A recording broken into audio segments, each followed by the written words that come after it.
All right, so our last guest, merging, they are they connect professionals with each other, but our upcoming guest connects professionals to their possible next employer, right?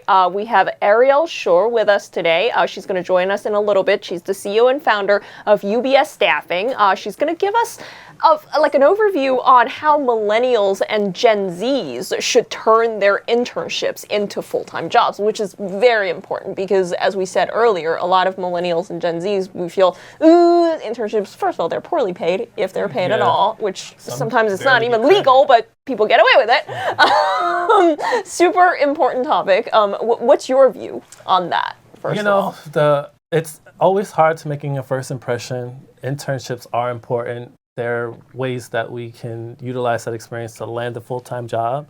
So a lot of that experience is crucial, and it's tough navigating that, especially in an economy where it's hard to get paid. I mean, what do you think about that?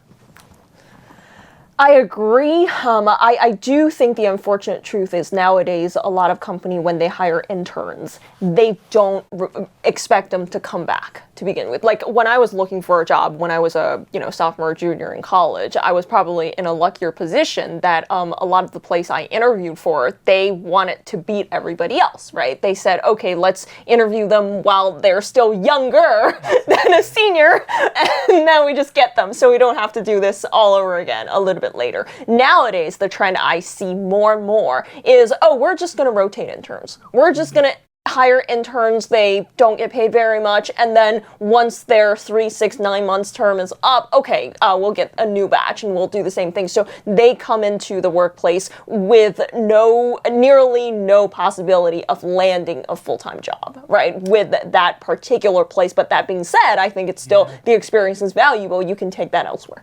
Exactly. And we have help. Yeah.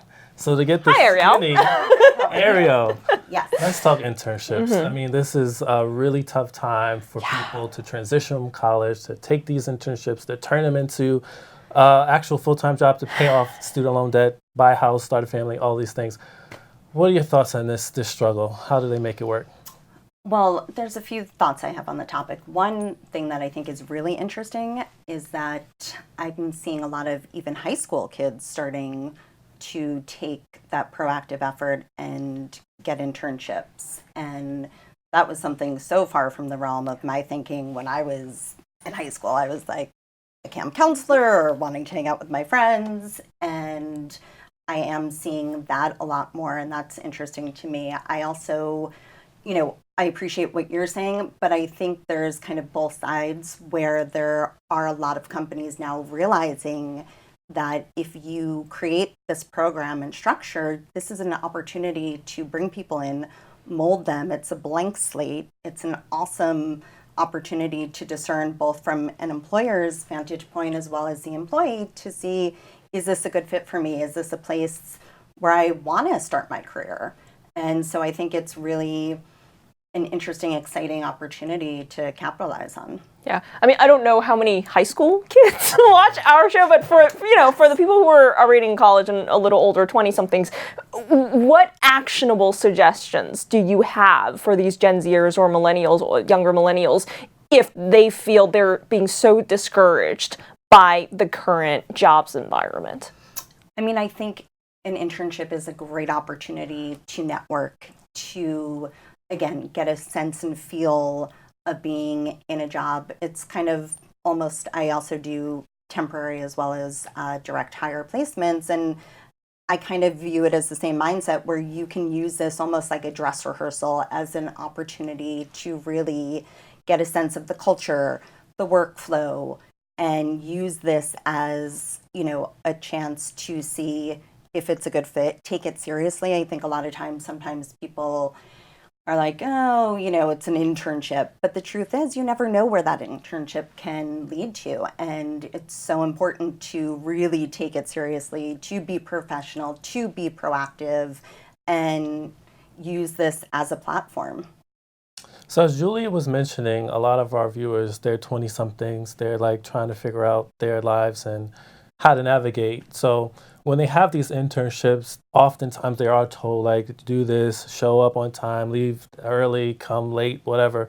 but not come late. Stay. Yeah, stay late, come early. Wait, don't come at all. It's all Clearly, I failed my internship just now. But I want to work for you. how do you actually do it? What are the steps? Well, I think it's important to, from the onset, make it known to your supervisor or whomever you're reporting to that, you're taking this seriously, that this is a job you'd be 100% interested in, and to make that apparent both verbally and through your actions. And be on time, be proactive, say, what else can I do? Ask questions. Don't be afraid to go the extra mile, or even say, I finished this, can I help in this, or can I observe this? And really try to integrate yourself and show them that you're a value add. Yeah, and I want to follow up on that, which is there is always a line on how much enthusiasm you can show, because you don't want to be disruptive, for everybody else. And some of my friends, as they're rising into, more senior positions as they get into their late 20s and early 30s, some of them tell me, hey, they're just being young. Mm-hmm. Like when I see them, that was me 6, 7, 8, 9 years ago. Oh, they'll be jaded in no time. So I don't know if that enthusiasm actually works for some kind of supervisors. Like, how do you discern when to go ahead and tell everybody, hey, I'm up for anything, I'm here to learn, I'm really good for this job, versus, hey, I'm just going to stay quiet and do everything well? I mean, obviously, like anything, it depends on the circumstances, on the people, and you have to kind of read that accordingly. In addition, maybe, if you can get a mentor or someone who's not exactly a supervisor, but someone that you cultivate a relationship with who is a permanent staff member, and say, do you have any insights or tips, or how did you first get the job? And really, use that as a roadmap and think about, who the players are, and ask for advice and insight, or write an email and have it proofread by someone. And this way, it's not just like ad hoc, and you've actually given it thought, you've given it to other people to review and send it to your supervisor. And just, again, it's about delivery, it's about approach, it's, being mindful of who you're speaking to and taking that into account always. And just so we know, what kind of internships are high school students getting nowadays? Well, it's funny you should ask. A friend of mine, his son, actually this summer worked at Hint. Okay. And got paid, got great experience, and they really have water company. The water. Yeah. Mm-hmm. And they have this great program that, really is very structured. And I think that's the other important thing is, I find where it's most successful for both parties is when there is a real structured roadmap. So it's very clear both for the intern as well as the employer what the expectations are, what the job description is. And this way you kind of have benchmarks, and to ask for feedback, really use this and leverage this to grow and learn from a professional basis. Legally, you can start working at 16. Is that still the case? I started working at 16, right? In New York State, I think it's 14. Okay. But it varies, I think, maybe. Yeah. With And also, parental I mean, consent. what's interesting is this kid, Oscar, was actually paid above minimum wage. Nowadays, minimum wage is $15 an hour. So if you're lucky. Yeah. Well, Well, it depends on where you live. Yeah, but in New York State, yeah. in New York City, it's 15. So, which is, I mean, Yeah. that's a lot of money for a high school kid. And then to make above that, it's like it's pretty cool.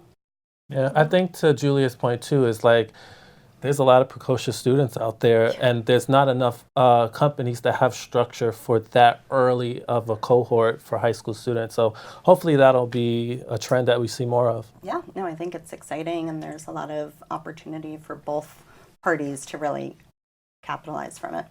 All right. Thank you so much for joining us, Ariel. Thanks for